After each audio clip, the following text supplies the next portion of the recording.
I call to order the Waverly City Council for August 21st, 2017. Is there a motion to approve the agenda as distributed by our city clerk, Carla Geyer? Move approval. Second. Second. Council discussion. All in favor signify with yes. Yes. Opposed, no. Becomes our agenda. Is there a motion to approve the August 7th minutes, also as distributed by our city clerk? So moved. Second. Second. Motion seconded. Council discussion. All in favor signify with yes. Yes. Opposed with no. These become our approved minutes. We welcome back Mr. Steve Egley as our guest council person for the month of August. Thank you for your contributions last meeting. Look forward to tonight. Thank you. Any opening comments? None. You have a big agenda.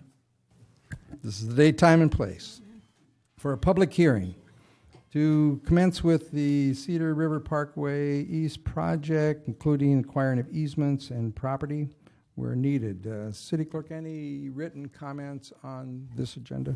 No, sir, Your Honor. Hearing none, I would then open to public hearing. Any oral comments by the public on the Parkway? Yes, Bruce. Yeah, Bruce, go ahead. Hi, I'm Bruce Ecker. For the record, I'm affected by this project. I just would like to know where the money's coming for the project. How is it being financed? Yeah, okay, thank you. Any other public comments?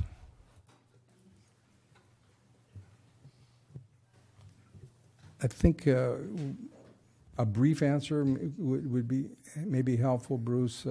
Let's just take a quick second. Sure. They'll be funded by general obligation bonds, retired with local option sales tax and TIF funds. And TIF. Yes, sir. Thank you. Any other comments?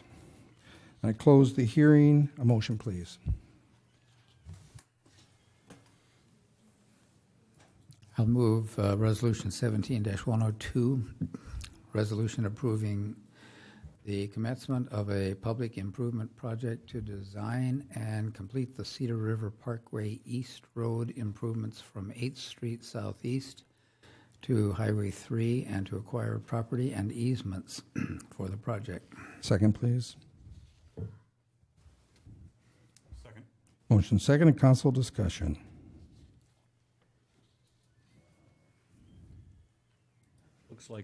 Looks like a positive next step to the process. I guess my only question is just the verbiage around eminent domain makes me a little bit nervous. I think that, obviously to approve the commencement of public improvement project is what we're here tonight, but personally I guess I don't want it to be eminent domain to be the focus. So I don't know, to me that's kind of a last resort. And I guess I was curious why that would be a part of this. I think that would be the case every time. In order to move forward with eminent domain, we'd have to actually have another resolution. Sure. So we'd have to come forward with that separately. So this doesn't, I guess I don't want to. This does not authorize It it. wouldn't Yeah, baptize. okay, good. Yeah. Because this is obviously a super economic development project for the town, and I think it'll be a very positive project for Waverly. So just wanted to make sure it continued to be positive. Thank you for your words. More council discussion. I would just add to it, and I didn't formulate the motion, but when I read it, I assumed it was just to be totally transparent about, every possible aspect of moving forward, and it is a last resort as far as I'm concerned too, and I think in the process itself. So I just took it as transparency. Yeah, and we're setting public hearing here. More discussion? Roll call vote, please. Gade. No. Kangas. Yes. Lampy. Yes.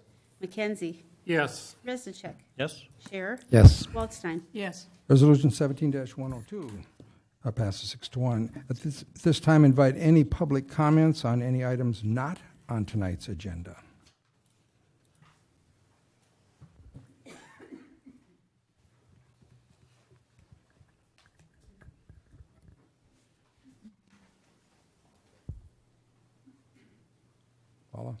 Greetings. I'm Paula Stevenson. I live in Waverly, and I was guest council person a month or so ago. I can't remember exactly what month it was, but anyway.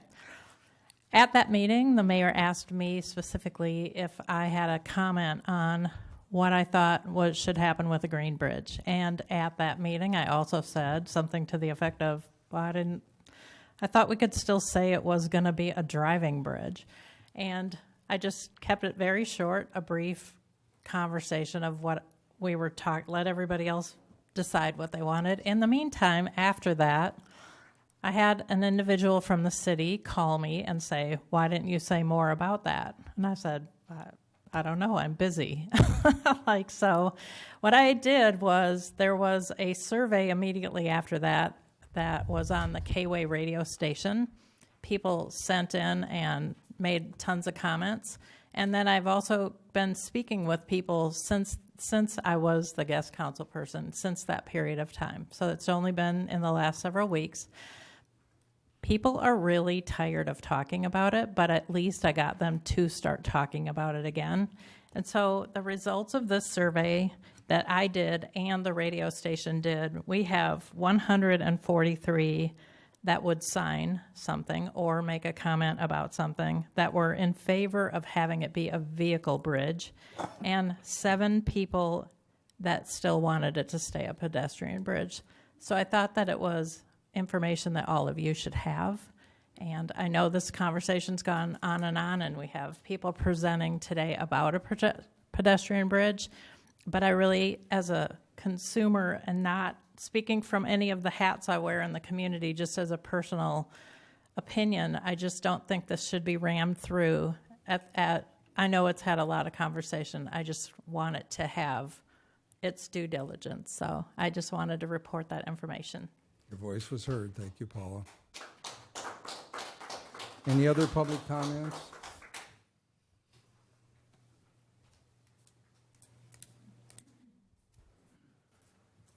I'm Larry Hanson, live up at 1010 North 4th Street.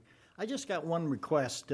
Normally I listen to this on cable all the time, but most of the time the people, or the council persons, people, are not speaking into their microphone, so I only get about half of the conversation, and I would request that you pay a little more attention to that and not talk over the microphones and talk into them. Thank you, Larry. That's a great public comment. Carla will back you up. She tries to keep us on task. It's hard. Other public comments? Hearing none, we have 9 items on tonight's consent calendar. We have a bill from McClure Engineering for airport land acquisition work. We have McClure Engineering bill for 20th Street reconstruction. We have a Teat Nursery bill for the downtown streetscape. We have 2 Feldman concrete bills, one for the downtown alley project, the other for our city parking lot. We have a blacktop service company bill for the bituminous seal coat program. We have a Denver Underground bill for the First Street Southeast water main extension. We have Paul Miller design bill for the golf pond project. And we have our cash disbursements for July to approve. Is there a motion?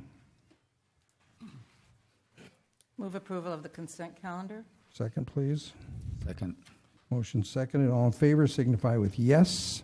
Yes. Opposed, no. Approved. Regular business item number 1 is a presentation of the feasibility study for a pedestrian bridge on 3rd Street Southeast to replace our green bridge. This discussion shall conclude with a date setting of whether or not to proceed. Casey.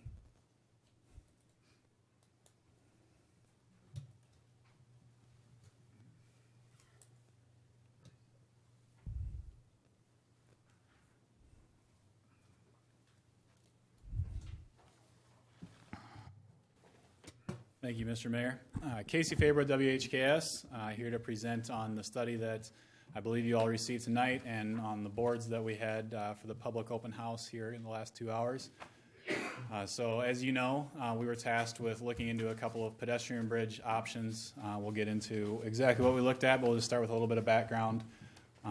we've been through a lot of this already, but the existing Green Bridge was built back in 1917, known as the Green Bridge, Harmon Street Bridge. In 1970, there was some work done on it. I actually had a councilman from that era come up to me tonight at the public meeting and talk about the work that they did back then and how he hopes that a solution is found moving forward here. In 1983, the deck was replaced. Back in 2006, the sidewalk that's currently on the bridge was replaced. And in February of 2015, the bridge was closed for a variety of structural defects that we went over out in the field as a group even a couple years ago. So the repair set of plans that we put together was ultimately not advanced to construction, and the last couple months we were brought back in to look at doing a new feasibility study. We've looked at a lot of options over the years, back in 2001, 2003, 15, and then in 2016, we updated some costs for you from 01 and 03. At the end of the day, those previous studies really didn't look at pedestrian-only use options. And so some additional information was requested by the council to move forward with that potential decision. And so in 2016, VJ Engineering looked at one option and estimated about $1.7 million. You can see the size there. In 2001, it was proposed that the existing bridge be retrofit for pedestrian use, and that was an option that we looked at in 2016 also for about $1.8 million. However, per council discussion in the last few months on the fact that the repair didn't go through and that the cost would be very similar to retrofit the existing bridge for pedestrian-only use, it was basically kind of unanimously agreed upon that that wasn't really an option, and that the only option for pedestrian only moving forward was a new structure. So here we are, 2017, and we're looking at two bridge types.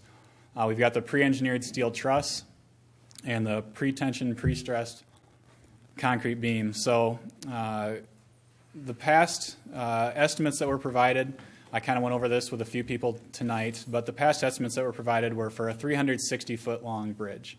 That makes sense from an estimating perspective to look at a similar bridge length than what's out there, but for the reasons that are outlined in the report, it makes a lot more sense now that we know a little bit more and where we're moving to look at a bridge that can use standard design elements like the abutments, that has less interference with the existing structure. As they're driving piles, we won't be driving piles into old ones. So we're looking at 335-foot spans instead of 120-foot spans. So about 45 feet longer. So instead of 360, 405 for a total length. The other benefit to this is, and there's been a lot of concern in our discussions with you all, is the hydraulic concerns with flooding. And so a longer bridge has potential positive impacts for the future flood concerns in Waverly. For the first option, we looked at the pre-engineered steel truss bridge. We looked at a few variations of each so that it wasn't just one option versus the other option in bridge type, but both bridge types are very highly customizable. So there's a parallel chord where top and bottom chords, or if you're looking sideways at the truss, it's level and square across, versus a bowstring that has a natural arch. I know Dan had kind of shared some pictures in the past and had talked through some of the aesthetic enhancements of arching that top chord. I'll show a picture on the next slide. Additionally, we looked at different steel finishes, weathering steel, which is a natural rust and brown color, or a painted finish. You could paint it green or any color of the rainbow, really, that you choose. We looked at 10 feet versus 12 feet in width. As you remember, Mike presented on the Janesville Bridge is 10 feet wide. 12 feet provides a little bit additional, but for the similar length, 10 feet is what Janesville has. And then we also looked at different design vehicles. An H5 is a 5-ton, 2-axle truck, so it's like a pickup, a service pickup that's loaded with some equipment. The H10 is more of a box-type vehicle, a small box vehicle, somewhat like an ambulance. And so, am I not talking loud enough, Deb?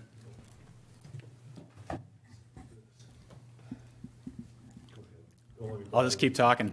The H5 is the standard for a 10-foot width, and the H10 is a standard for a 12. And so we looked at a 10-foot upgrading to an H10, so we'll show that cost in a moment. But here you can see the different truss styles that we looked at, the top being the parallel chord, and the bottom being the bowstring, so where the top line of that bridge in this elevation view has a natural arch to it, and so it's a naturally more aesthetic view. Here we've got a couple of examples. On the left is a standard cross section. On the right is a picture of a bridge that we did in the Mason City area. It uses a weathering steel finish, so it's a rusted brown. It also uses a concrete deck like we were looking at for this study. Here's that same bridge showing a side view. You can see how even if a parallel chord style like this, there is natural arch or camber to the truss itself, and so it wouldn't just be straight segments.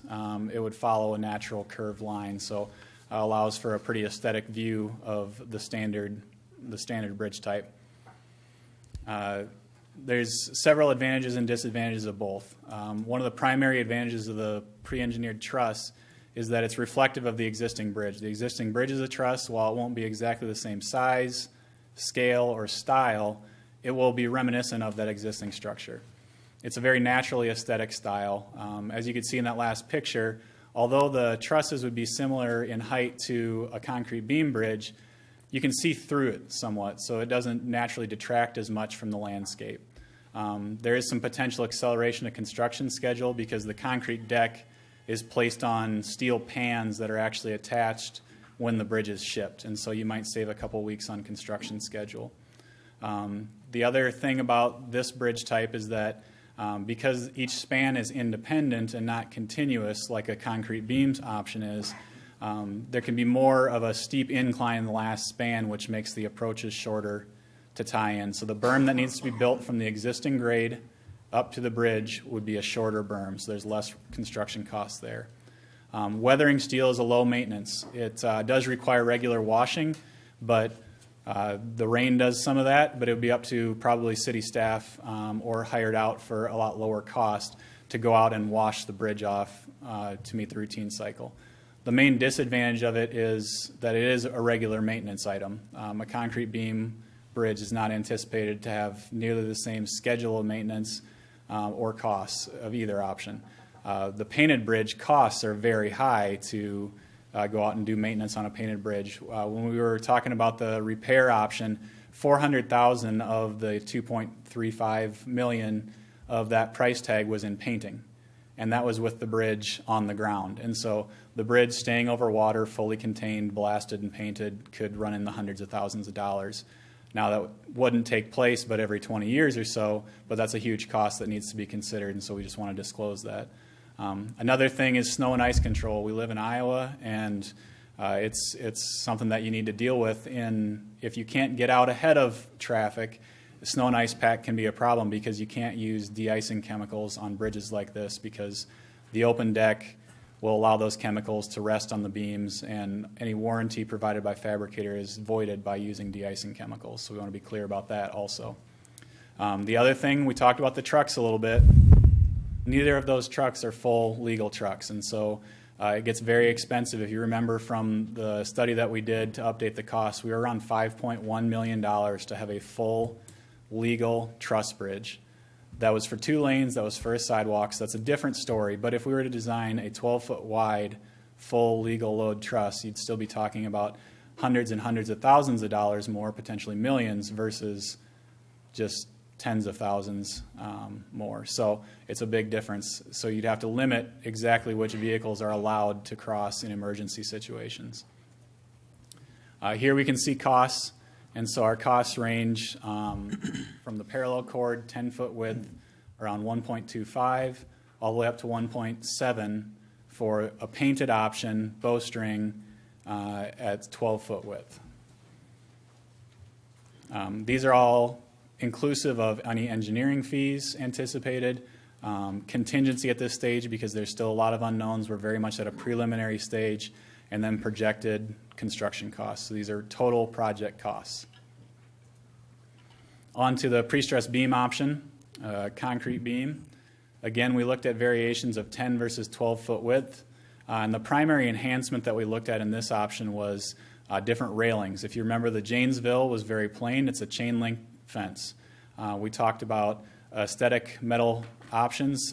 Tim reminded us that with that we can get really creative and we could draw in some reflection of that truss. We could make a railing that had elements that looked truss-like. We could also put a railing on there that looks somewhat like the existing or the original 3rd Street Bridge, that lattice fence. There's a lot of options out there.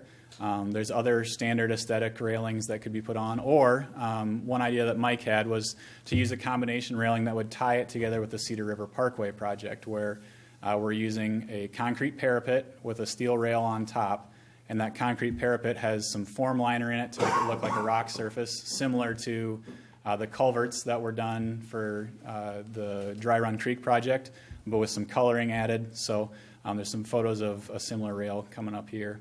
So on the left, you can see a standard cross section, and like I mentioned, similar in depth. There's only 2 inches of difference in the depth from the bottom of the beam to the top of the deck, this option versus the truss. The real difference, like I said, it comes into the end spans and how much slope you can have in there. So at the center of the deck, over top of the Cedar River, you're only talking about 2 inches difference with the different options. On the right, we have a photo of an aesthetically enhanced bridge that WHKS designed in Polk County. You can see the piers have a white colored coating applied to them. You can't probably see real well, but they have aesthetic enhancements and rustications imprinted in the piers.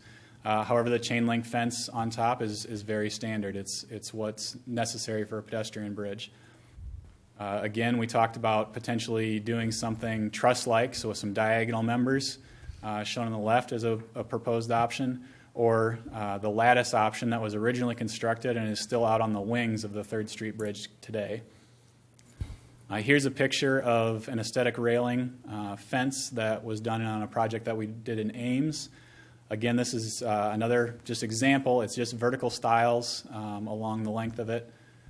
But in combination at this bridge, we incorporated enhancements for a combination rail. You can see the form liner. Here's a closer picture, the coloring of the stone, and then there's a metal handrail on top of that. This is very similar to what's being designed and currently detailed for the Cedar River Parkway. So that would tie those projects together. You can see the second post from the left there. There's a little gray box. That's a light. So I was talking with Dan a little bit about it. We don't have anything proposed for all that lighting and additional things. That's part of what the contingency is for. But we would incorporate that all in a future final design contract. Again, advantages, less maintenance, less deterioration because it's continuous. As I mentioned, the truss bridge, each span is separate. And so at the ends of each span, there's a joint. And so water gets down from that joint into the pier, the bearings, and there's more potential for deterioration. There's lots of customizable enhancements to all elements of the structure, from coloring and form liners to different railing types. De-icing chemicals could be used. The DOT standard beams are capable of carrying full legal loads, so you could drive a semi down it. Now, if you're going to drive full legal loads down the bridge, you probably don't want a chain link fence, and Mike highlighted that last month when we were here, that if you're going to allow any vehicles down it, you probably want to put the concrete parapet, which increases the cost, and we'll get to that in just a moment. Potentially, there's future widening for vehicular use. As a caveat, that would be extremely expensive to widen a 12-foot pedestrian bridge that has railings already on it to a future vehicular use bridge. So know that in advance, that this is not a way to get a cheap option now. The better option would be to take the $1 million that's available and proceed with a vehicular bridge at this time. We're not saying that you should do this and then go with a vehicular bridge. It wouldn't be the most prudent way to get that route. Disadvantages, the style is just not naturally aesthetic. It doesn't imitate whatsoever the existing bridge, and so as you add enhancements, it increases the cost. Additionally, the longer spans mean that we're building up the berms a little bit farther down the roads to tie into things. So kind of the inverse of the truss option. Here we've got the costs. Really, at the end of the day, for base versions, a weathering steel bridge, parallel cord style versus a pre-stressed beam bridge with vinyl coated chain link fence, we're very similar in cost. It's where we enhance things. We add an aesthetic railing, and the cost jumps up, $100,000. We add the combination railing and the enhancements to that concrete rail, and it jumps up another $60,000 to $70,000. And so you can see those costs right there. summary here, just to kind of close, is that those costs are similar initially, but the enhancements add costs and the maintenance costs need to be considered now if you're going to go through with something. And it's really a difficult decision for you and the city to make about considering the historical importance to any new structure that goes in here, as well as the costs for upfront and future operation of the structure that needs to be considered as you decide what to do moving forward. So we've got the costs up there one more time, and then I'd be happy to answer any questions. Questions? Casey? These costs also include the demolition and removal, correct? Correct, yes. Any new structure that's on that alignment needs to consider that removal. So removal of the existing structure is in these costs. And your earlier estimates of any new construction, pedestrian or vehicular, also included demolition? Yes and no. So if you remember the last study that we did back in 2016, removal was one of the options. So we looked at that separate, but they would be added together. I've got that study here. If you want to talk about any of the costs, we can look it up. But it was part of those studies that removal will cost this much. If you build a new bridge, it has to include that.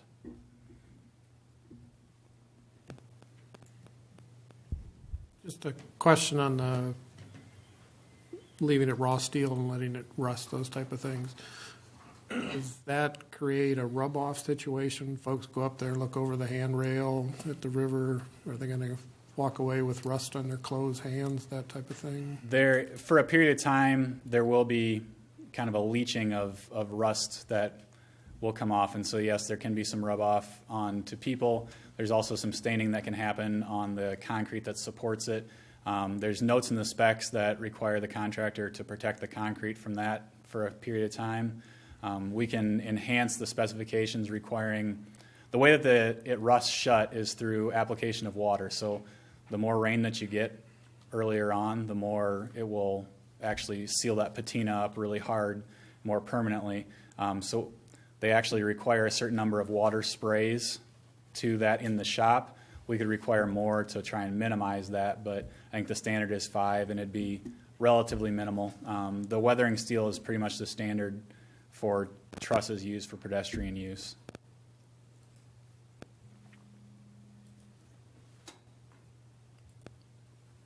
I wouldn't anticipate any past the first summer or season of operation, I suppose.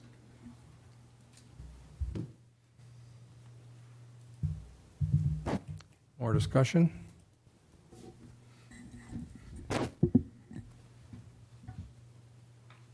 I entertain a motion to set a date.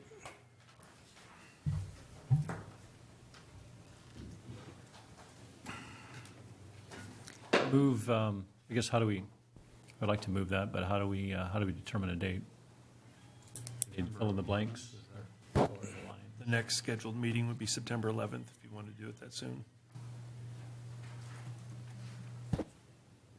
Any feelings on how fast we? I think the 11th would be good. Yeah.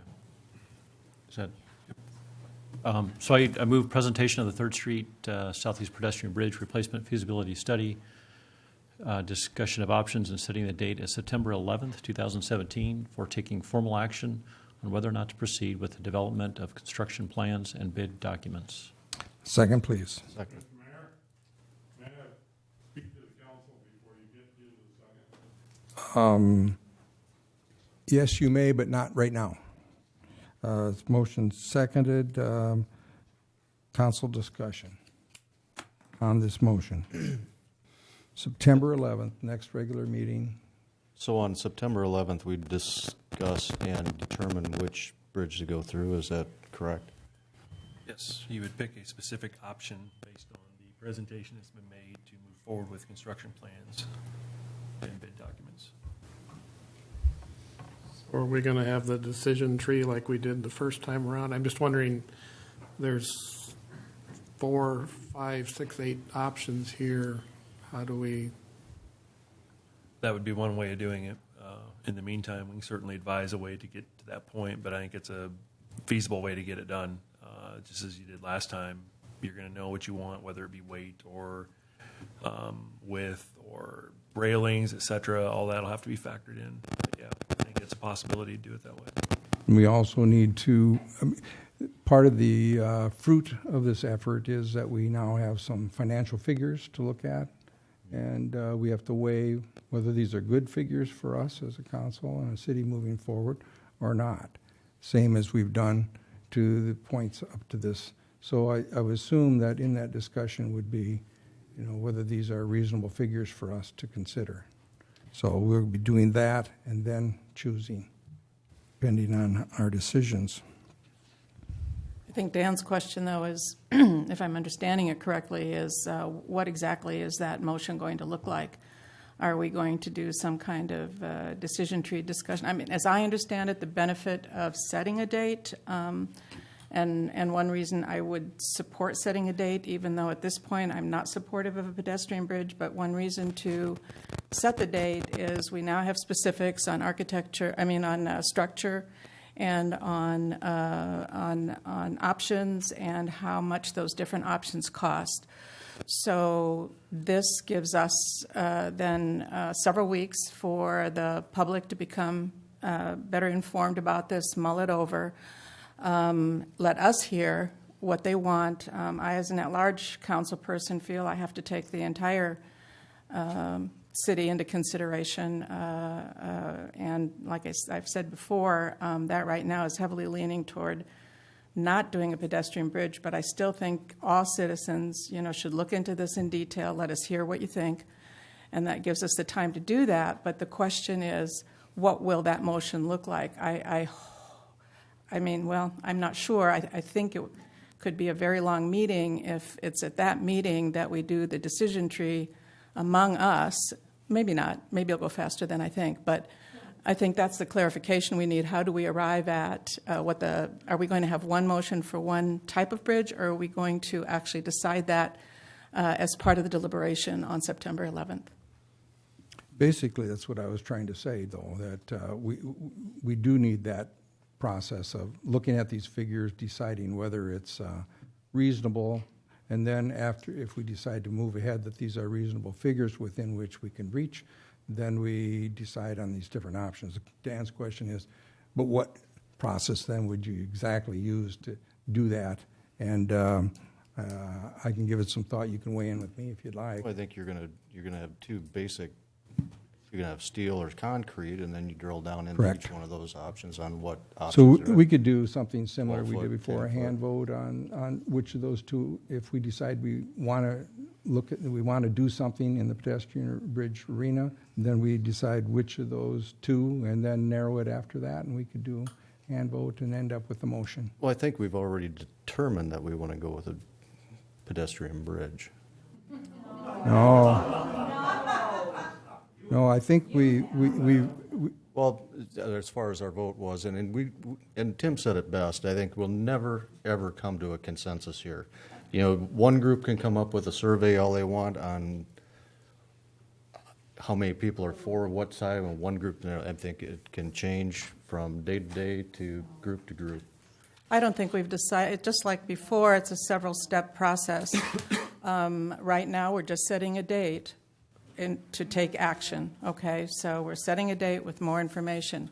The action won't happen until September 11th. That'll be the next step where we decide whether or not to proceed with engineering plans and I don't have the exact wording here, but to take the next construction steps. But that's not where we are right now, Dan. I don't agree with you. This isn't the time to debate, but it needs to be said that council approved 4 against 3 to move forward with a pedestrian bridge. The exploration of a pedestrian bridge is what we voted for. I'm sorry, but we voted for the exploration of more information on a pedestrian bridge. We already went through back in the days of, 14 different options, what we wanted to do over and over and over again. But pedestrian was never an option. Yes, it was. That was heavily favored. Always an option. It was an option. It was not favored. And it was in the decision tree. That's what, we can sit and talk about this again, but I'd rather just vote. But in 2015, when it was closed, we had 3 or 4 different engineers. WHKS was one of them. Okay. BJ Engineering, Butch K, all came in, gave different options. Mike had the decision tree that had remove, that had pedestrian, that had repair, that had build new. We went through all of that. It was voted on 7-0 to do a repair at that time. Then we went through a whole year of community input, of more stuff from WHKS on all the different ways to repair it.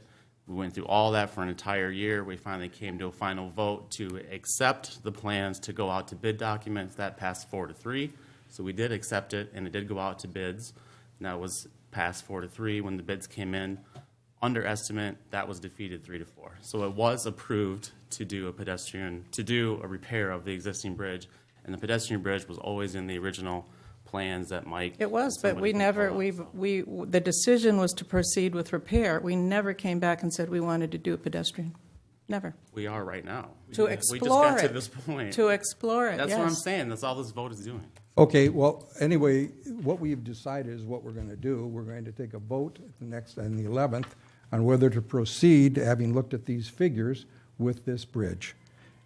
And We then, need to decide- after we we do, need- we then need we to will decide which decide bridge what to- options we're going to pick and move ahead with the decided option. I think Councilman Walsheim is exactly correct. That's what I've been following. That's the way we're going to proceed, is that we were going to have feasibility off the intention of looking seriously at this pedestrian bridge, but we need to look at these figures as a council, weigh it. We can predict a vote, but we can't predict it because we don't know for sure where we're going to end up after all the facts are in. That's why we did this feasibility study. Otherwise, you just move ahead. So that'll be our procedure. More discussion? Public input.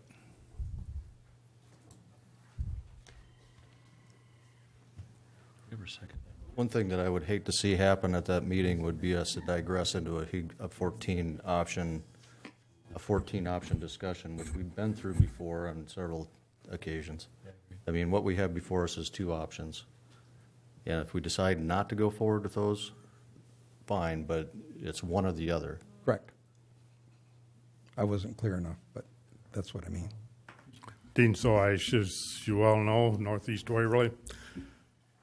I'm not sure what's going on, because I asked Edie Wallstein, Councilperson Edie Wallstein, earlier this evening, if she would share with me the relationship of phone calls and emails that she has gotten over the past several weeks in regards to this bridge. Edie, would you relate those figures for the rest of the council? Well, yeah, what I said without, going back and counting exactly when Dean asked me that, I would guess I've gotten 3 to 4 dozen either emails or phone calls in favor of a vehicular bridge and not moving forward with pedestrian, and I've gotten fewer than half a dozen people supporting pedestrian. Are any of you other council people willing to share that information with the public? I'm sure you're all in the same. I can share what I've gotten. Okay. Over emails and phone calls, I've had 0 people contact me about wanting a vehicular bridge, and I've gotten 4 or 5 emails about keeping pedestrian bridge for the safety of the neighborhood. Okay.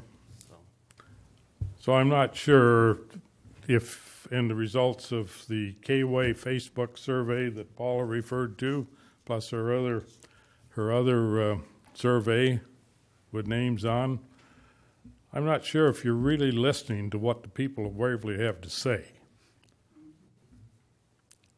The pedestrian-only bridge came about from a proposal by Councilman Lampy and Kangas.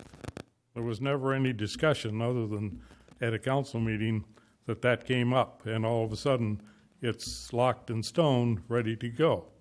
It's just a matter of deciding which style of bridge to proceed with drawings and construction documents and cost estimates.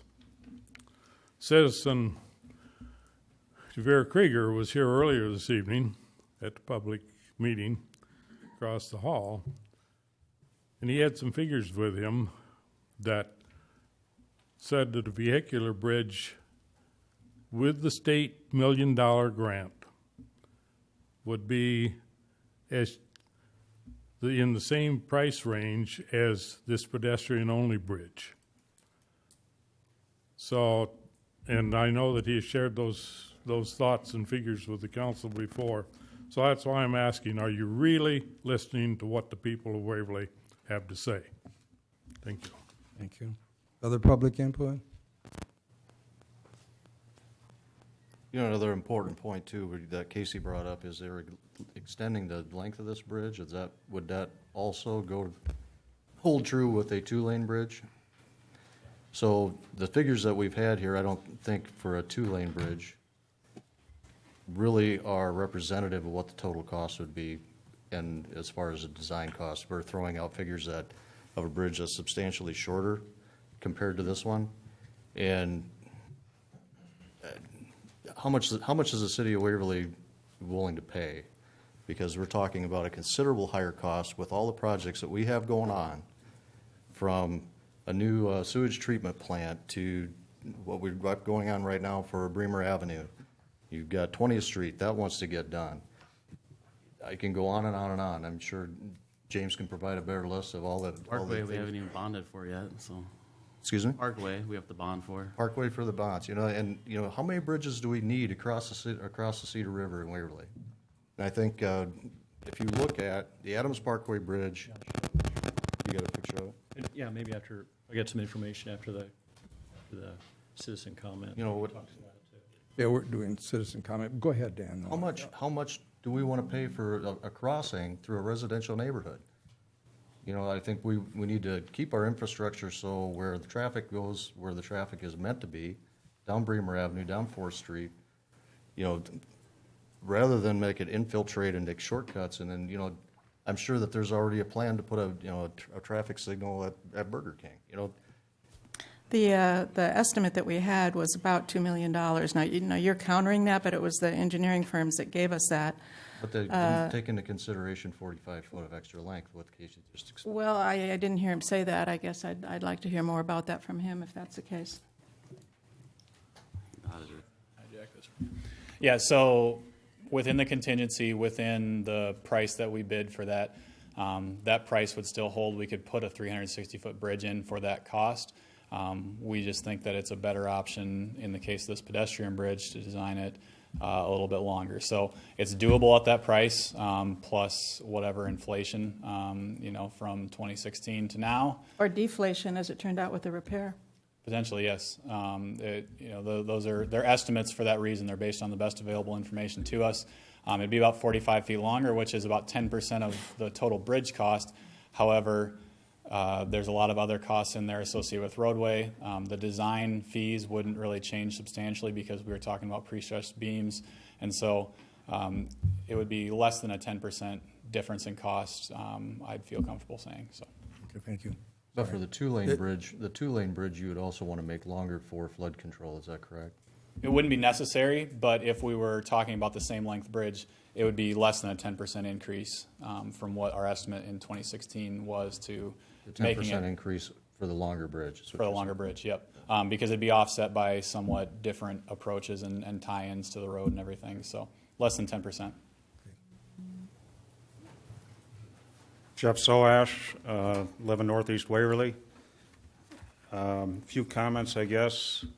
You're talking about costs. I know that there's things in the works to raise 7th Avenue because of flood control. A new bridge, vehicular, eliminates the need for that.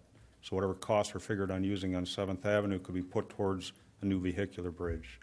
The other thing that have heard a lot of comments over the last number of months about how quiet it is now, don't have the vehicles and things down in where 3rd Street Bridge since it's closed. I wonder if any of the council people have asked the people on 1st Street Southwest how they enjoy the abundance now of traffic because people don't have an option to go the other way over the 3rd Street that used to be there. Besides that, all of the people in Southeast Waverly or ones of us that own properties and things down in there, it creates an extra distance. I'd like to send a bill to the city every year for my extra fuel costs to go all the way around without having a bridge there. That bridge has been there since 1917. I started using that bridge when I was 5 years old. That bridge is a vital part of our community. Waverly always talks about being progressive. Over the last 2.5 years, you've done nothing but regress because you have not made decisions about this bridge. If this bridge would have been correctly taken care of back when it was closed, all of the extra traffic problems we've had over the last 2 years with all the construction on Main Street would have helped been alleviated because we'd have had another way around and through town. Obviously, unfortunately, our council does not seem to be able to make a decision on this particular item. I am asking the council for somebody to come up and ask for a public vote in November, which will show what the public wants to have done. If the ones of us that have always said we need a vehicular bridge that needs to be replaced are wrong with the outcome, I will assure you that every one of us will probably come up and say we're sorry. But I don't think that's what you're going to find out. And out of all the things that have done in Waverly, I think this is one of the few times that a public vote really needs to be taken care of. Thanks. Thank you. Can I say something quick? Yes, go ahead, Councilman. I think it's great that we have all this input, which is always helpful. You know, one thing I would say is that we have made decisions. It wasn't my preference. I don't know why we waited a year or so to get started after the bridge was closed, and I do agree that things could have been done to prevent the bridge from closing instead of just suddenly being closed, but we weren't allowed to talk about those things for whatever reasons. We waited a year and things finally came around. We did vote.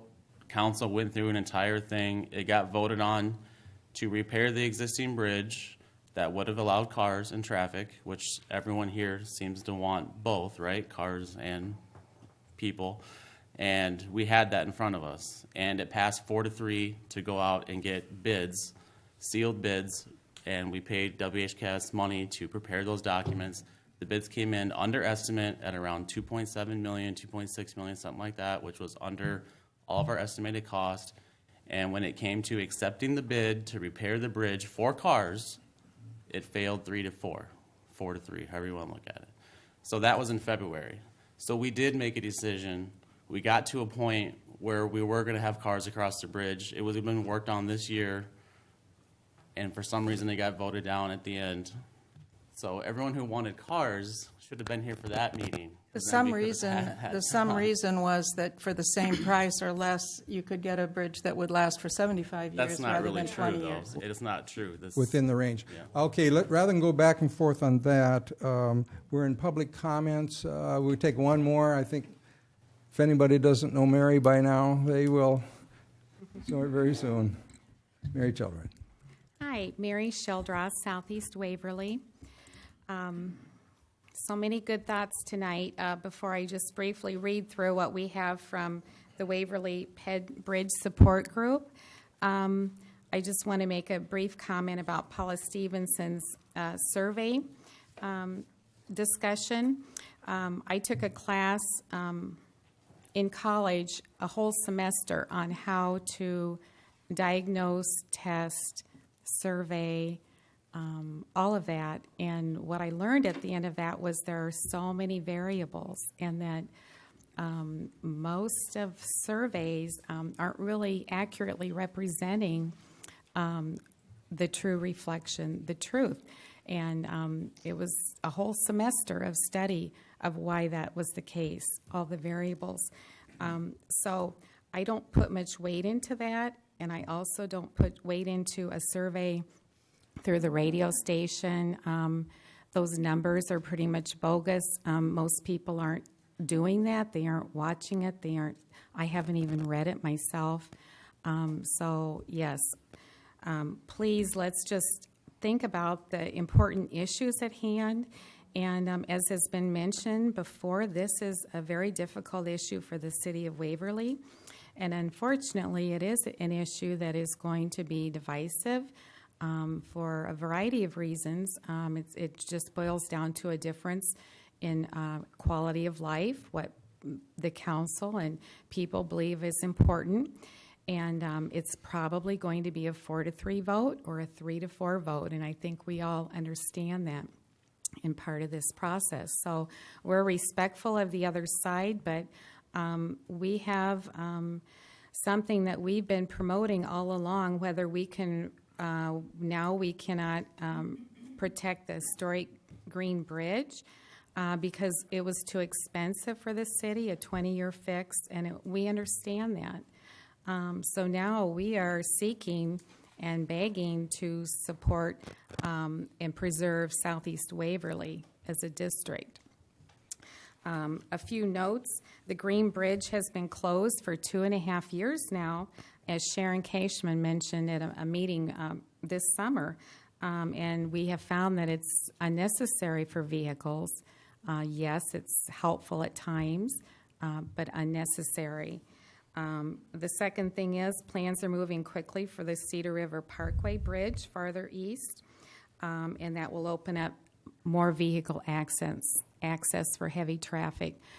So those two things, I think, are something that we need to keep in the back of our minds as we make this important decision. Our PED group has just 10 brief reasons that we believe that the PED Bridge is the best option. And at the next meeting, we trust that the council will vote for first to put a PED bridge there, which will enhance the Cedar River Parkway Bridge, just, another step for our city. And then secondly, then they'll vote. We believe whatever is the best decision is fine with us. We want it to be affordable. It's just like in a family budget. We have so much in the pot, and we have to decide how that money will be used. And so we trust your judgment. That's why we elected you as representatives. And just with the Cedar River Parkway, Mike had a big part of making the decisions of how that would be designed, and we respect that. I don't remember a lot of discussion about that, how it would be. And the same with this. We're fine with what you decide. Stay within our city budget, but please, we are hoping for this. So number one, the top 10 reasons why we believe the pedestrian-only bridge is the best option. Number one, it's affordable. It will cost approximately $1.4 million. That's a whole million less than what we were told the Green Bridge repair would cost. Number two, it's long-lasting. It'll be upwards of 75 years of life. And again, it was 20 years before, so now we're up to 75 years approximately. Number three, the Historical Preservation Commission is on record time after time again in the last several years, and this is the one they are promoting to preserve the Southeast District, which is now on the National Registry, and you will maintain that by having a PED-only bridge. And I have that brochure in here. Number four, a PED bridge will protect residents and citizens, limiting traffic volume. We know it's much safer. Number five, it will provide a way to connect north and south of the river without harm to the cultural, historic, and residential atmosphere, which makes Waverly such a great place to live. Number six, a PED bridge will enhance our healthy lifestyles. Emphasis, and this is the new exciting one with the PED-only bridge we experienced when we visited the Janesville one. I hope you all will go and see that one, but it's awesome to think that we could have this be, which goes into number 7, it will be a pride and destination of distinction of our small town. Just like Sharon Cashman said, she had a lot of opposition with the band shell and how that would be done. And once it was done, it was like everybody said, wow. She had people come back to her and say, that was really great. I'm glad we did that. We think it will be another point of pride where we can say, wow, come see our PED bridge, or look, we're having this relay for life, and it's connecting the trails. So it would be part of our cultural future. So it's not digression, it's progression. Number 8, a PED bridge will improve flood control. That's built into it. 9, it will be access for emergency personnel, which has been requested. And number 10, it will be a great addition to our city. So we just trust in closing that on September 11th, the council will indeed vote to proceed with this, understanding it's one of those hard decisions to make, kind of like when you're a parent. Sometimes you just have to make the decision of what you believe is best, and we hope that you will consider the Ped Bridge as the best option for Southeast Historic Waverly. Thank you. Thank you, Mary. I think we're ready for the vote. All in favor signify with yes. Yes. Opposed with no. September 11th will be our date of consideration. Regular business item number 2 is... One comment, I guess I didn't know. Just one comment. Yes, to yes, show. David. Wonder, I'll show just as I'm. What, you're going to... I'm sorry, what's the issue? Just going to show a picture. A picture? I'll take a second.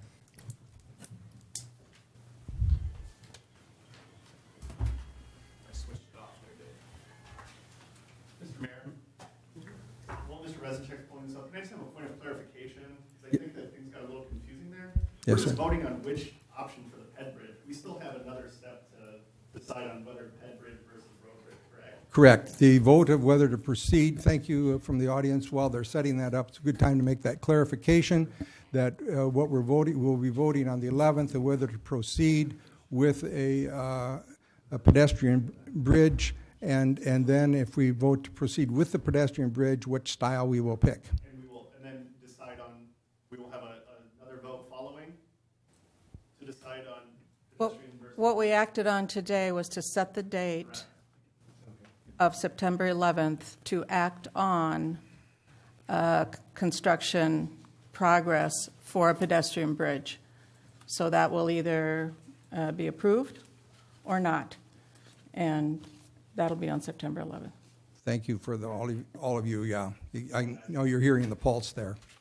David? Yeah, just a second. Sorry to delay, I guess. So as I looked at this, we've had feedback for years. I mean, we had, talk about a 100-person survey and K-Way, and Mary is correct. I mean, I guess I've spent most of my career in that type of practice, and some of those surveys are a challenge. They're good feedback to get.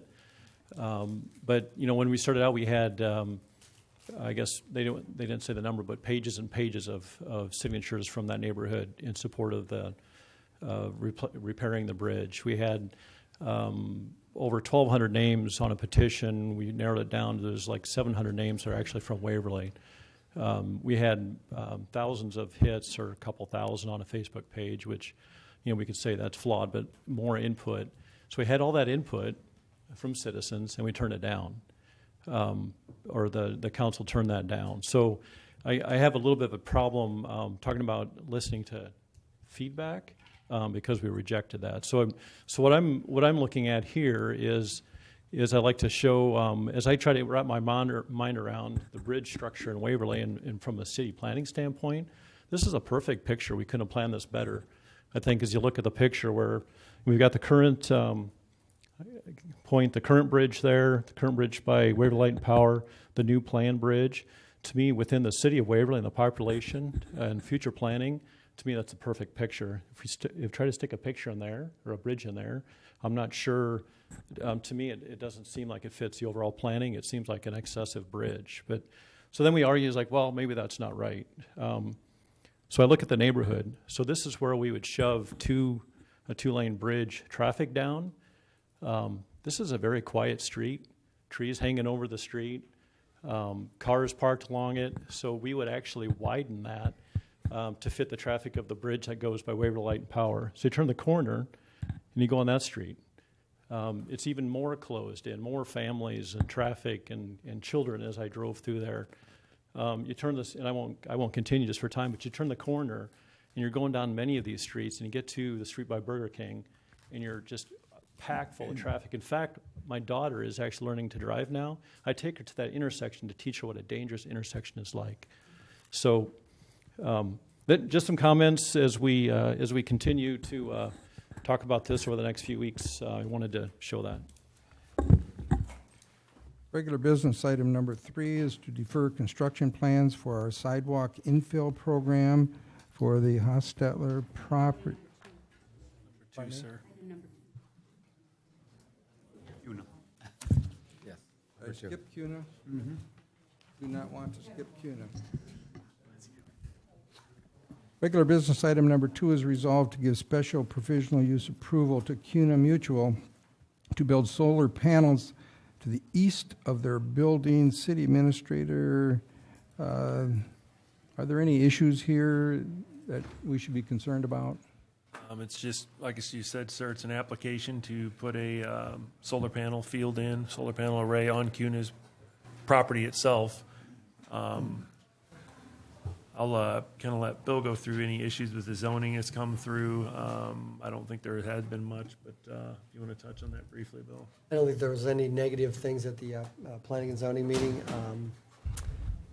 They voted unanimously to approve the request. It's east of the building. It's pretty well, I think, shielded from adjacent properties.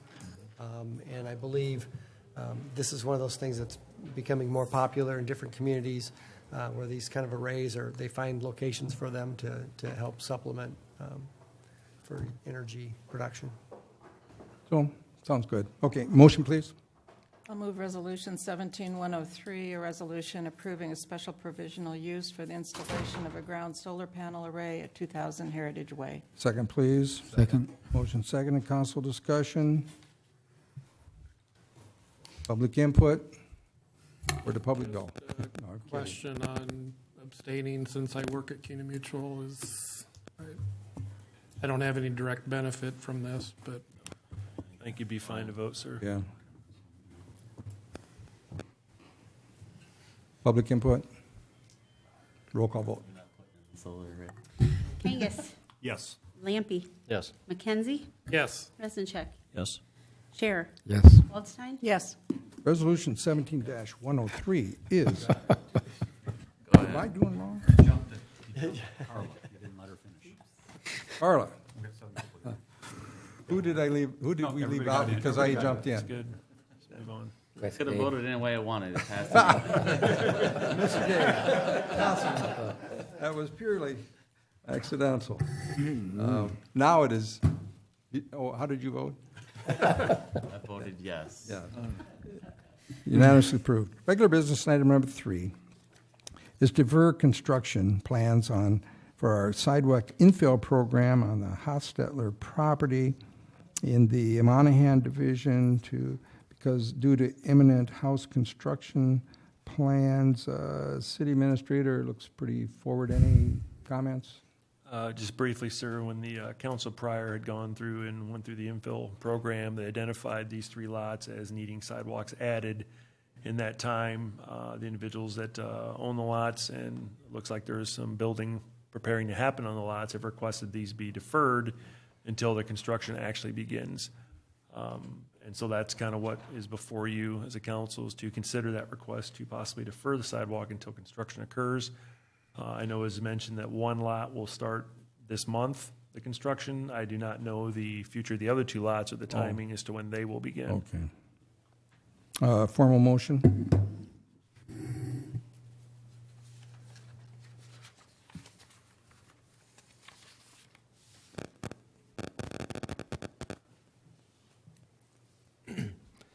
I move Resolution 17-104, a resolution amending the 2017 biannual subdivision sidewalk infill program construction plans for the deferment of one property owner's sidewalk installation. Second, please. Second. Motion seconded. Council discussion. Is it important to know when the the other construction will begin? I think it'd be beneficial, so you're not seeing 5 years from now, but Right, that's every kind 2 of- years it's addressed. We kind of go through it, is it every 2 years, Mike? Every 3? I can't remember. Right, so if we run into a situation like this, we tell the lot owner that if a building permit is pulled by the time we, like, let's say Labor Day, then it's automatically deferred to coincide with the construction of the home. But oftentimes we will get people say, well, we're thinking about building. So does that constitute a deferment? No. You actually have to have pulled a permit. Otherwise, we hear a lot of talk and not a lot of action. So if you grant the deferment on the other 2 lots, you're in effect granting it for 2 years until we do the next biennial review. And is that okay? I mean, as far as your city planning and construction are concerned? What we wanted to do as far as getting these sidewalks connected, that's the purpose of the infill, is to get these connected. These are lots that have been sitting there for Right. several years, multiple years. In most cases, we're not talking about the new developments where they're just building in. So, yeah, that would be my concern on this, is that we're looking at potential for, the one will get built as the home gets built, but then we've got 2 more lots there where there's still a gap going to be for up to 2 years if nothing gets built in there. I don't have a problem, obviously, deferring while they build the 1 lot, but the other 2 lots, I think, unless there's a definite plan on it, to me, I think that needs to be. I guess that was my concern too, and I was trying to remember back to the last time we reviewed this, the number of lots that were deferred 4 years ago and showed up again last time we did it. Were there any? I'm trying to remember. Again, you would hope they would build on it within 2 years, but if we're seeing some lots showing up every 2 years after they get deferred, then I think we need to tighten that up a little bit. But I don't know, Mike, do you remember any deferrals No, I'd have to go back and check. There are some that we gave indefinite deferrals because they were like adjacent to undeveloped land. Right, there's a couple off of Elias, and I think that we've kind of left as until we make a decision on property north of them where there isn't sidewalks to not have to complete. There's one out west Park 2nd Avenue or something like that on the west side there. That was kind of an undeveloped land that was there. There were a couple of those that were kind of in that area where there's future development, but nothing there right now. So it'd be a sidewalk to nowhere. So we've left those as open, but it's to infill the gaps that were already existing.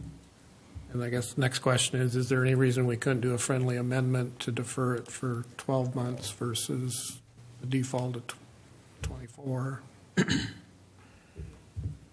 they haven't come back and pulled a permit by this time next year, then we would ask them to go ahead and finish the sidewalks, since they've somewhat committed to building on them.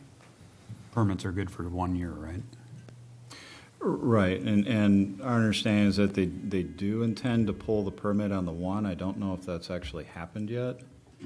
He's been in and talked about it. Right, but they have not actually pulled the permit. I don't think so. I don't understand, I mean, if that happens automatically, if it's automatically deferred once the permit is pulled, I mean, why would we need any special amendments? The other 2 lots, they would pull for a permit for 1 lot, so that would get the automatic deferment. Right. And there's 2 more lots that they're Yep. wanting to add to that deferment. I understand that, but I guess mine's a rhetorical question. I guess why would we ever do it if it's automatically done once the permit is pulled? Why would we ever have something like this that we would want to approve? I'm just trying to understand. Well, I think in this situation, we're approaching September 4th, and that was the deadline that we gave them, that on these vacant lots that we've identified, if they had not taken action by September 4th, the city would. So action means either to have installed the sidewalk or to have pulled a building permit. And as we've indicated, they've talked about pulling a permit, but they have not pulled the permit, and we're approaching September 4th. So if we vote on this today without exempting them, we would be forced to pay to put in a sidewalk because they won't have it pulled by September 4th. Or they don't have it pulled Well, yet. they could. They could. But I guess it's, yeah, I don't care which way we put it. I say we vote for it. I'm just trying to and if they don't understand the pull their logic, permit by the yeah. 4th, and we put in a sidewalk in, and they'll have to tear it out and put a new one in when they build their house, but. Yeah, if that's true. I'm just trying to figure out how many more of these we encourage, you know, when, and if we don't care, then maybe we shouldn't have the policy to begin with. But if we care, then why not let the normal process of a deferral where it's good for a year? It sounds like once you've pulled the permit, why not let that just take its course? The deferral would only be for the one, not all three. That's true too. I mean, that's the difference. That's what they're asking. I see. So if they pull the permit, they're pulling a permit for one house. Right. They're going to have two more properties. Right, all the where more we're reason saying you have to fill why all should we three. do it, I guess, yeah. So, I mean, we could say, what I'm saying is, if they pull the permit, they're obviously have the deferment for the property where they're building, but I don't think we should give them the other two properties on the off chance that they might possibly do something in the next 2 years. I think, you know. Yeah, I agree with that. That's how we end up with what we have right now, is people buy extra lots and sit on them and don't put a sidewalk on it. So And that's what it sounded if our like to goal me. is to put sidewalks on every lot, they want to build a house that makes sense, but you can't just buy extra lots and sit on them and not. We're wanting to get it built. I guess maybe taking a. Go ahead. No, I was going to say, just taking a step back, I wonder if there's a reason houses aren't being built? And that's kind of a different challenge, I guess. I hate to worry about it. I guess I was just looking at the neighborhood and where it was at and what else, and just trying to get a feel. I guess it would be, I'd rather encourage progress as opposed to picking sidewalks. And is there a reason their houses aren't being built out there? Maybe just a little bit of input. There's only 3 lots left in that whole subdivision, and those are those 3 lots. And I think there was a lull in the owner of that developing it. It sounds like there's an interest now by the Monahans to go ahead and try to market and develop these lots. If they build one, maybe what Dan's talking about, the 1 year, give them a chance to market and see if they can get somebody interested, because otherwise we're really adding $10,000 or more to each lot cost, because they'll tear out the lot or tear out the sidewalk. It isn't like a person who bought it personally and just kind of sitting on it for years and years. And there is momentum doing the one lot. I mean, so giving that the benefit of the doubt, I agree with Dan's friendly amendment. Would you like to make that? Yes, I'll make a friendly amendment to grant a 1 year, 12-month deferment on all 3 lots, since a permit hasn't been pulled on any of them at this point. Second, please. Second? All in favor signify with yes. Yes. That becomes the new amendment. Are we ready to vote? I just think this is the battle that we've had ever since the sidewalk program started and we've heard from many developers and realtors, I have these lots, they aren't selling, you're going to make me put a sidewalk on it, that's going to make the lot cost more, which means it won't sell again slower. But yet here we are trying to actually connect everything with sidewalks, which makes perfect sense. So there's always that horrible balance of, do we put a sidewalk in, which is something that's already not selling, and make it harder to sell? That's correct. So I agree with Dan's 12 months. Let's see what happens. And maybe the difference here is what Bill just said too, that at least in my mind would differentiate it perhaps a little bit, is the fact that they're the only 3 lots left in the. Yeah. And there's a lot of and one of them developments is that end being up with 1 or developed here. 3 lots left that never do sell, or they turn into a park, or someone's extra lot that's their backyard. I mean, all that kind of stuff. And these are desirable lots. I think they would be a good place to build houses. They're not in a bad section of the subdivision by any means. So I think the program is valuable because it has caused some folks that have multiple lots to go ahead and put sidewalk on all their lots. So. Yeah. Great. Roll call vote, please. Lampy. Yes. McKenzie. Yes. Resnick. Yes. Scherer. Yes. Waldstein. Yes. Kane. Yes. Kangas. Yes. Resolution 17-104 is unanimously approved. Regular business item number 4 is to set public hearing for the right-of-way property just north, for a hearing on the right-of-way property just north of McDonald's. Formal motion to be in order. I'll move setting a public hearing for September 11th, 2017 at 7 p.m. in the council chambers at City Hall for consideration of a resolution to approve the sale of unused right-of-way property to Twin B LLC pursuant to the development agreement for $60,000. A second, please. Second. Motion and second. This is a long process that we've had. It looks like it's coming to some fruition. Council discussion. Public input. All in favor signify with yes. Yes. Yes. Yes. No. Almost, not quite unanimous. I think it was 6-1.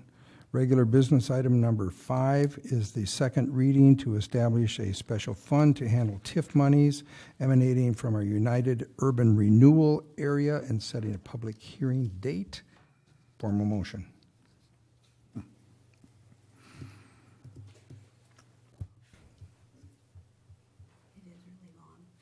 I know. So nobody wants to read it. We take a vote on our best reader, please. I think Mr. Kangas. He did it before. Thank you, Mayor. He did it before.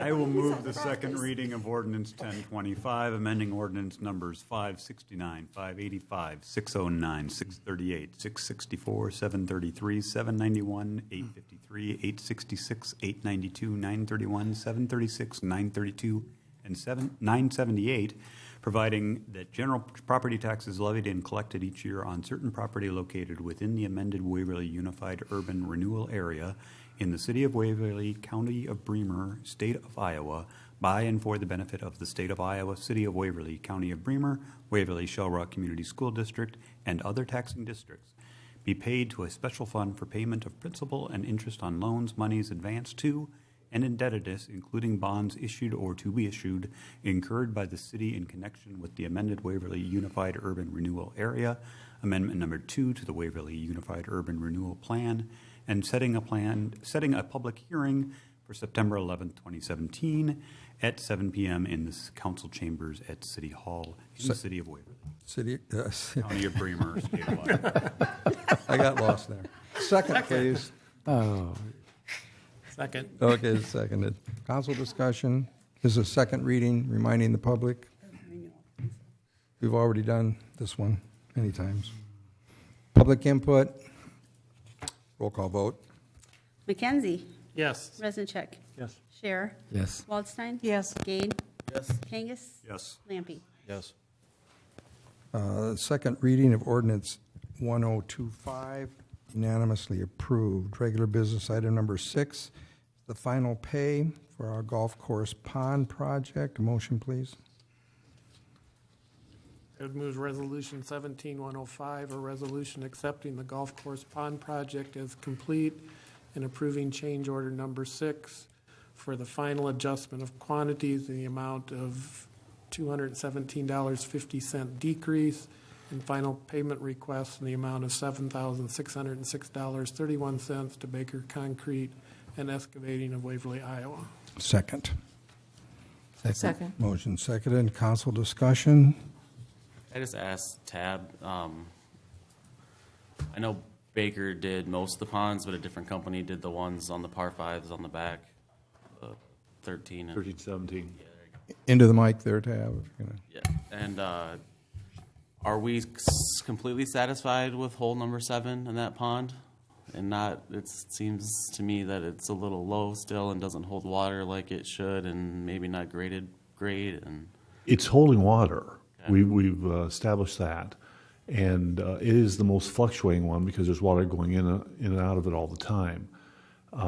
Give it a little bit of time to heal, and we think it's going to be fine. So we're confident that, I mean, I know they've came back like 3 or 4 times because of all the, but hopefully we'll pick maybe someone that does a better job in ponds next time, like we did with the ones in the par 5s. If we ever do ponds. We probably won't have to, but in the future of Waverly, if we need a pond, I think we kind of know who not to go to, but. If you want to just get rid of that pond right there, that'd be fine. Yeah, I know. It was nice when it was empty, but. Missing a few balls. All right. Well, if that's,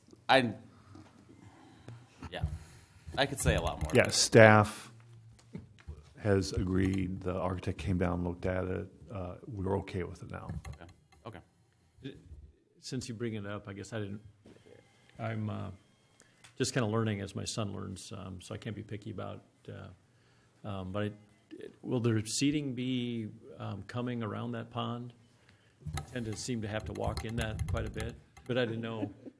It's been seeded and it had a mat around it, and you'll see traces of the mat, but that will deteriorate as the seed goes right through it. Oh, it's just kind of a nasty, ugly white. That's the problem, is the water level went lower then, Yeah. and now you walk through the muck to get to the pond. There's no grass there. Yeah. So. I don't. I'm talking for people that I play with. I figured you had a plan, and I mean, overall, the golf course is beautiful. The golf course is in beautiful shape, and the new ponds on the par fives, I mean, were done perfectly, very minimal damage. This one, for some reason, they decided to drive up and down the 2021, we're playing on another 7 ponds added to the. But if everyone's fine with it, I mean, that's good. So I just wanted to double check. Any public input on this one? Roll call vote. Resincheck. Yes. Scher. Yes. Waldstein. Yes. Gade. Yes. Kangas. Yes. Lampy. Yes. McKenzie. Yes. Resolution 17-105, We did unanimously save approved. $200, Wes. Well, they came back and did a lot of just free kidding. work. I will tell you that. A lot of free work on their end because of how things went. But they got it right in the end, so that's why I just wanted to make sure. Regular business item number 7 is final pay on our city parking lot. Motion, please. I'll move Resolution 17-106, resolution accepting the City Hall parking lot improvements 2017 project as complete and approving change order number 1 for the final adjustment of quantities in the amount of $567.60 increase and final pay request in the amount of $1,651.48 to Feldman Concrete of Dyersville, Iowa. Second, please. Second. Motion seconded. Council discussion. Public input. Roll call vote. Scher. Yes. Waldstein. Yes. Gade. Yes. Kangas. Yes. Lampy. Yes. McKenzie. Yes. Resincheck. Yes. Resolution 17-106 is unanimously approved. Regular business item number 9 is the purchase of a backhoe to do cemetery work better. Number 8, please. Sir, Number 8. we're on number 8. You wanted to get through quick. People, It's been are right. moving along, I need the truck. but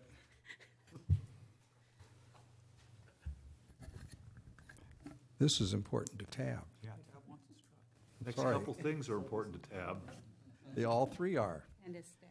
Regular business item number 8, new truck for our Leisure Services Park Division. Now a motion for that. For the purchase of a 2018 Dodge Ram 3/4-ton truck from Krieger Auto, Waverly, Iowa, for the net purchase price of $27,497.00 without the trade-in. Second, please. Motion seconded. Council discussion. Why are Caught we? myself on the without the trade-in part. Why are we? Yeah, my question too. Why are we Still not? comes out Why less. are we not doing a trade-in? The Equipment Services Division looked up on the Kelly Blue Book and a couple other sources, and we think we can do a lot more than what the trade-in value is. So we should be probably on budget then. So in other words, are you planning to sell this? We will sell it separately? outright with a minimum bid. Right, thanks. Well, even the trade-in from the 2 different bidders is, significantly different. So. Yeah. More discussion? Public input on this one? All in favor signify with yes. Yes. Yes. Opposed with no. Unanimously approved. Regular business item number 4 is the purchase of the backhoe to do cemetery work better for our Leisure Services Department. Motion, please.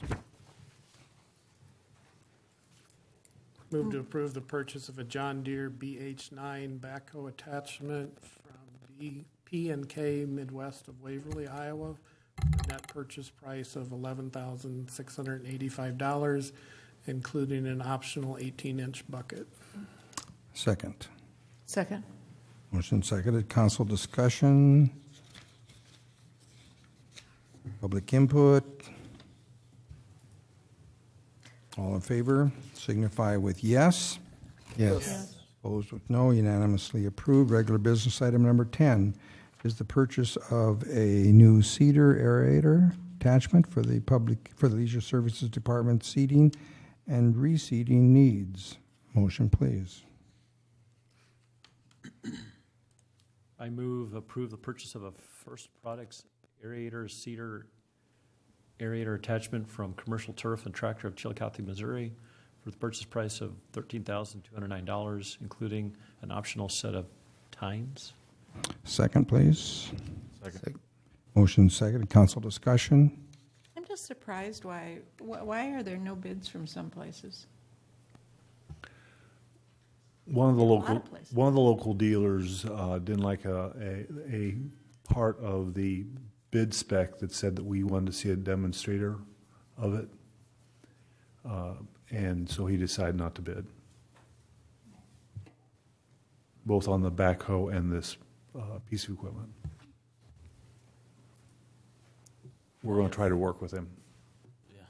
Yeah, but it's a good question. Thank you. For the public too, this is seeding and aeration that'll happen in areas of town and parks and other places. This isn't really golf course related, right? They could use it in certain areas, but yeah, it's going to be spread out across the entire department. Okay.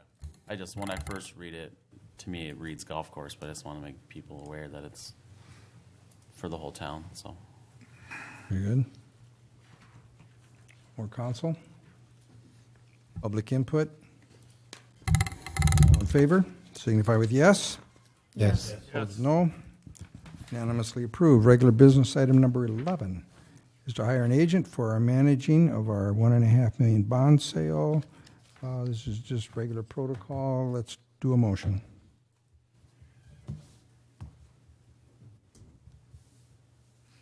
Move resolution 17107, a resolution appointing Bankers Trust Company of Des Moines, Iowa to serve as the paying agent, bond registrar, and transfer agent, approving the paying agent and bond register and transfer agent agreement, and authorizing the execution of the agreement.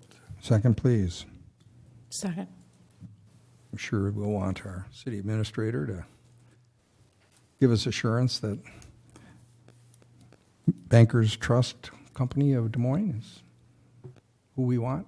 Yes, sir. Dealt with them for 13 years now, and it's just a generally good practice. They do good work for us, and they kind of take care of a lot of the paperwork year after year as we own and pay off these bonds, making sure they're properly registered, paid, and they keep us out of trouble. So they've been a very good firm to work with.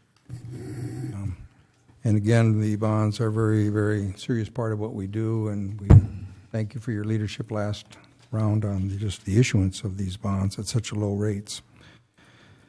More council discussion.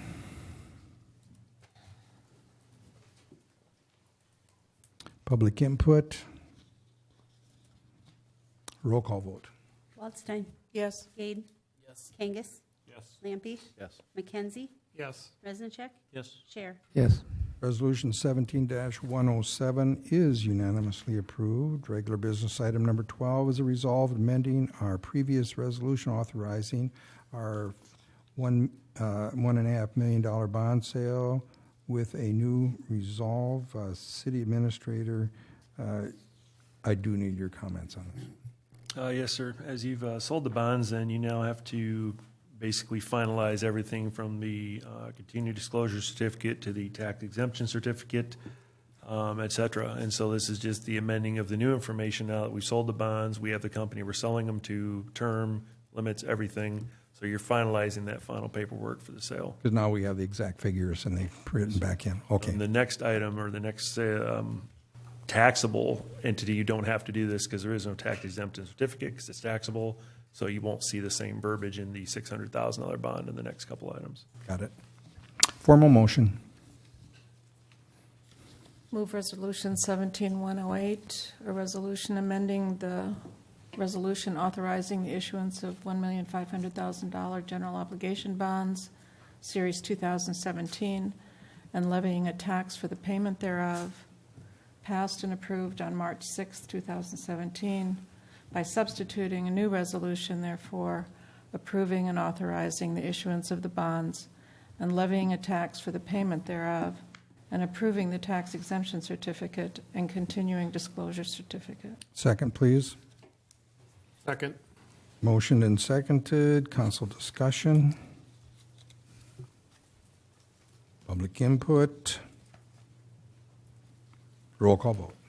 Gade, Yes. Kangas, Yes. Lampy, Yes. McKenzie, Yes. Reznacek, Yes. Scherer, Yes. Waldstein. Yes. Resolution 17-108 is unanimously approved. Regular business item number 13 is to approve an agent for the Champions Ridge bond sale. Motion, please. Move resolution 17-109, a resolution appointing Bankers Trust Company of Des Moines, Iowa to serve as paying agent, bond registrar, and transfer agent, approving the paying agent and bond registrar and transfer agent agreement, and authorizing the execution of the agreement. Second, please. Second. Motion seconded. Council discussion. Public input. Roll call vote. Kangas, Yes. Lampy, Yes. McKenzie, Yes. Reznacek, Yes. Scherer, Yes. Waldstein. Yes. Gade. Yes. Resolution 17-109 unanimously approved. Regular business item number 14 is to approve bonding for the Champions Ridge project. City Administrator, lead-in comments? Just as I said, sir, the tax exemption certificate's not necessary on this one. This is, again, approving the new continuing disclosure certificate now that the bonds have been sold, taking into account who's purchased them, et cetera, and throughout. Motion, please. Move resolution 17-110, a resolution authorizing providing for the issuance of $615,000 taxable general obligation bond series 2017B and levying a tax to pay said bonds. Approval of the continuing disclosure certificate. Second, please. Second. Motion second. Council discussion. Public input. Roll call vote. Lampy, Yes. McKenzie, Yes. Reznacek, Yes. Scherer, Yes. Waldstein. Yes. Gade, Yes. Kangas. Yes. Resolution 17-110 is officially received unanimously. We have before us the library board minutes for July 11th. Any comments? If not, they're officially received. The Economic Development Commission minutes from July 11th are before us. Any comments? I just had one question. There's a discussion about two leads that came through and said Waverly was not able to respond because they don't have land available. How do we fix that? Or maybe can you talk about that more sometime or something? Or Sure, we can talk about that. It's something that the Economic Development Commission talks about. We don't have a lot of empty space in our business parks or industrial parks, and therefore, without existing property that we have under our control, we can't really respond to most of the leads that come asking for cities to have that kind of thing available. In general, that means the infrastructure is in place, it's ready to build. does it happen a lot? Can we, I guess sometime we You know, maybe it's gauge state the leads impact? state leads come pretty broadly. They are sent out from all around the state. Some of them are directed towards a region, but often it's just a state lead that goes to everybody. And so it really depends on if it's exactly what fits your community's infrastructure, what how many acres they have, what kind of connection they need for highway, rail, and those kind of things have to match up kind of completely. And so you really have to sometimes just be lucky and have the right situation for the right companies. A lot of times what we try to do is develop our relationships with the site selectors and the people that help those companies find places, because then they're kind of narrowing those search areas, and when they know what we have available, they're looking for companies to match up with our region. And that's what we are doing a lot of now. We would like to go out and start looking at more business park land or more business industrial park land. And I think that's something we will want to bring forward in the next couple of years. Yeah, Sure. That's something that's been kind of in strategic planning, future looking as we finish some of these projects with Bremer and 20th and the Parkway that Right. we've all been aware that our business park does not have a lot of space available, so looking to try to find some more land for that. Sure. And I think a piece of that discussion will also be, what are we willing to offer to go along with that? Because the request comes through, do you have the land? And then it seems like the next question that comes through is, what incentives can you offer us? So it's somewhat of a double-edged sword there. Thank you, David. Since David asked that question, as far as you know, are there other communities that are better positioned than we are to respond to these kinds of opportunities, or is it kind of depend on what you're talking about? There are communities that are better prepared. That doesn't mean that they're always successful. You can be prepared and have all kinds of land and infrastructure ready to go, and it can sit for quite a period of time too. So you have to weigh the costs of investing in the infrastructure or the land purchase, and then hopefully matching up that land and infrastructure with the right company. So that's. We really have to look at both. I mean, we do have people that are interested, but generally they're not coming directly to us. They're coming as leads that go out to the regions or the state as a whole. Right. Officially received Airport Commission minutes from July 13th. Comments? Noted June, and then again July. June we had about 300 takeoff and landings, and then July that went up to 700. Number came out at the last meeting, so good activity out there. Ton crop dusters flying over my house the last couple of weeks or months. If we'd like to, I think it's getting kind of late, but sometime I need to show the video that's been taken over our neighborhood, and it's frightening. So I think sometime we need to address that. Isn't there's got to be, you can only fly so low, right? Yeah. There's got to be a law for that? 'Cause there's been some that have come over my house, and I'm down, by Quick Start, and they're super low. I can't imagine what it's like in Hickory Heights or whatever. Yeah. So, just something, I don't know who watches that kind of stuff. I'm amazed at how low planes are. We've got people measuring with rangefinders, and it's far below the FAA limit. And it's significant. So the 700 flights, people aren't really impressed with, from what they're telling me, because of the danger. We had one citizen that called the airport complaining about the chemical dropping, and they said it was safe for humans and so forth. And so sometime I think we need to discuss that. But good activity, thank you. Golf Course Commission minutes for August 8th. For the golf course, one thing I just want to mention is there is a really good tournament coming up on September 9th. It's a veterans golf tournament. All the proceeds, 100% of the proceeds, all go to benefit veterans. So there's 3 different foundations that it goes to, but it's a 9 a.m. shotgun on September 9th. There's an 8:30 flag raising ceremony.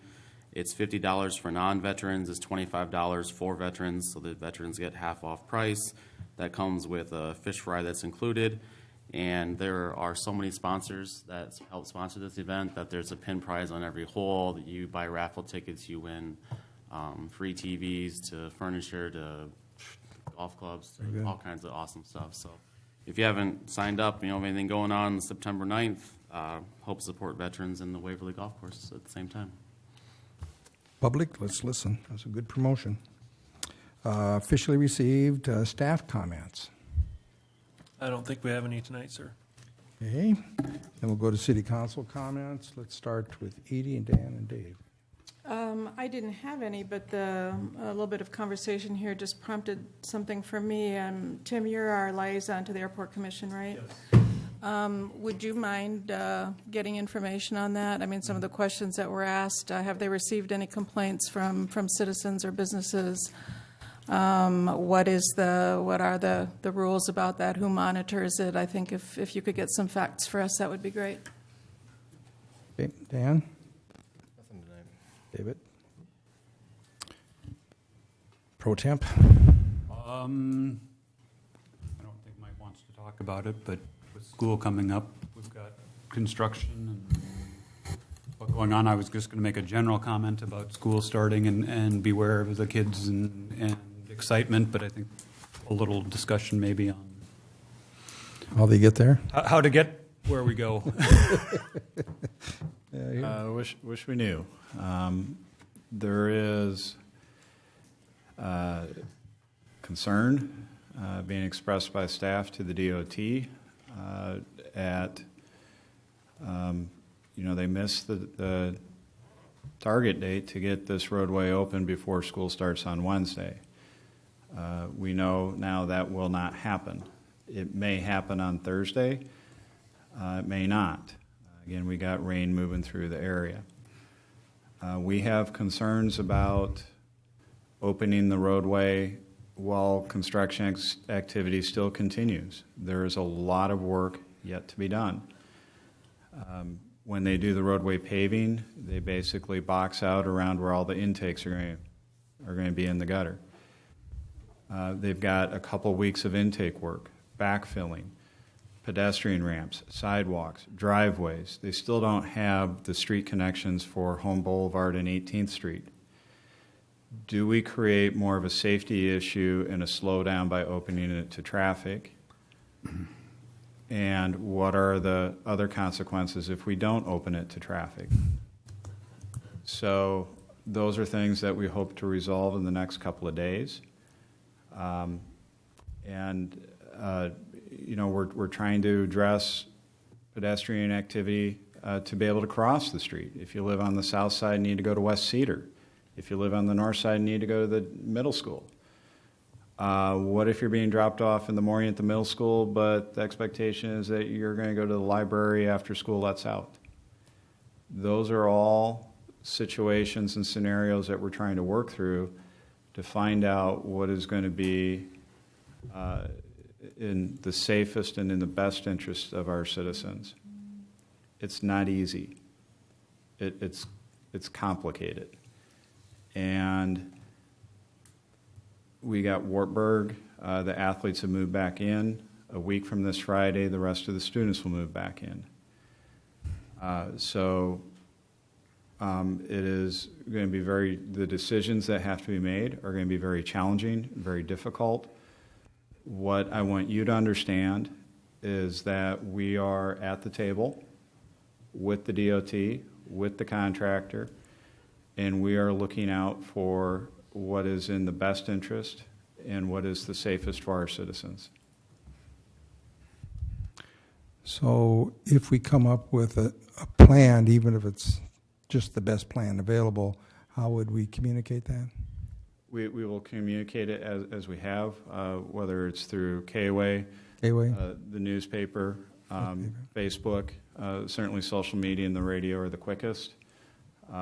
And we'll certainly be working with the newspaper to help get the word out as well. Thank you. Just add, we're working with the school too. I mean, we're The directly schools to the also school. is I didn't know if there was a possibility for allowing the buses through without allowing other vehicles through. Those are things we'll look at.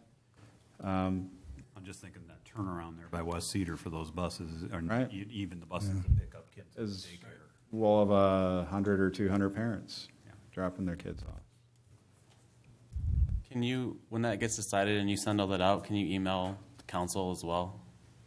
Just so that we know, because I get asked a lot of questions about Bremer and we don't get emails on that. If I haven't seen a Facebook post or I haven't, whatever, I don't know. We'll try to do something I don't on get Wednesday. The message directly emailed to me, and I don't think anyone else up here does either, so. Wednesday, we have a meeting in the morning, and we should know more about the rest of the week. And hopefully we can get that out right away on Wednesday as opposed to waiting until Friday when we've usually been doing it, so. And certainly for the public to make sure to understand that this is a DOT project, that our hands aren't, it's not us saying this has to be this. It's us having to work with the DOT, who's working with the contractor, and then trying to work with the schools too. So it's not the city holding things up or necessarily being able to just wave our wands and say it'd be done. it's got to go through all of those processes. They're working. Yep, thank you. Michael? The Waverly Public Library had a solar eclipse party this noon. Some of us retired folks showed up. It was a big crowd. Good time was had by all. Very good. City moves on. Dan? I'd just like to thank the public for showing up tonight, see the presentation before the council meeting, and just thank them for staying engaged. I know some of our topics can take a lot of turns, and sometimes it's not easy to understand why they turn the way they do, but having that public engagement is critical on all the projects that we work on. So just like to thank them for taking the time. Yeah. Mr. Gade? With the whole sidewalk project and stuff that we talked about, I've had people ask me now, tonight, in the past, all the other times. We picked certain subdivisions, but like Murphy Division for one, pretty much all the original subdivision has no sidewalks, and we don't do anything with that division. And there are a few other places in town that are like that. I know we've talked about maybe once this whole 20-year cycle or 7 or whatever we're on is done, and all these subdivisions are done, we'll move on to other things, but it seems like we should just be doing this across all of town and not exempting certain subdivisions from being part of that. You know, just because you built within the last 10 or 15 years and you own a house that's been there for 60 years, we're all in the same boat, and it's all about connectivity. So there are neighborhoods that have no sidewalks, and they never get bills or asked about it, and there's ones that built in a new addition. And we like growth, but yet then we pester them every year about their sidewalks. So it's There's an easy answer on that one, is there, or is there? There is. There's a very easy answer. Okay, go ahead, Mike. Your predecessors, about 10 years ago, struggled with this, and we came up with a management plan that the first round, the first time we went around the community, we'd focus in on repairing and maintaining those existing sidewalks. Round 2 would be to look at, again, inspecting, maintaining, repairing, but also looking at gaps in the sidewalk system. So in particular, you get up into Northwest Waverly around Cary School, or there's a couple others where you go along and there's a half block with no sidewalk. That was supposed to be year 8 through 14. And then addressing the older subdivisions where sidewalk was not part of the initial plan when they were approved was going to be year 15 through 21. originally, wasn't it like a 4 or 5 year plan, then it got extended out to a 7-year plan? To make it manageable, yeah. And but that's something we could change at any time. If we wanted to expedite it and include other areas of town, we could talk about it, vote on it, and amend what our plan is today, right? Mm-hmm. Actually, we're just finishing the first 7. Correct. The first go around, so this wouldn't necessarily be a bad time to look at that and see if. Sure. In terms of mayoral comments, I'd just like to say that's a very sobering time for our country after Charlottesville's devastating impact on our national psyche. And here in Waverly, let us continue to be concerned for the entire nation here.